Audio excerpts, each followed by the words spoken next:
4 दिवस गायब होऊन बघा. लोक हळूहळू आपल्याला विसरून जातील. ही गोष्ट ऐकायला कठोर वाटते, पण मानसशास्त्रात याला सोशल डिटॅचमेंट अवेअरनेस असं म्हणतात. माणूस आपल्या गरजेनुसार लोकांशी संबंध ठेवतो. आपण जेव्हा थोडे मागे हटतो, तेव्हा कोणाला खरंच आपली गरज आहे की नाही हे कळायला लागतं. हाच अनुभव भ्रमांचं खूप मोठं विसर्जन करतो. आपल्याला वाटतं आपण कुणासाठी अपरिहार्य आहोत, पण प्रत्यक्षात लोक त्यांच्या आयुष्यात इतके व्यस्त असतात की थोड्याच वेळात ते नवीन गोष्टीत गुंतून जातात. त्यामुळे अवास्तव अपेक्षा, सतत उत्तरांची वाट पाहणं हे मानसिकदृष्ट्या थकवणारं असतं.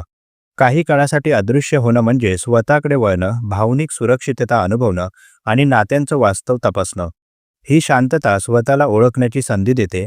म्हणूनच अधूनमधून गायब होणं हा आत्मशोधाचा एक मौन प्रयोग असतो, जे आपल्या मानसिक आरोग्यासाठी फारच आवश्यक आहे. धन्यवाद.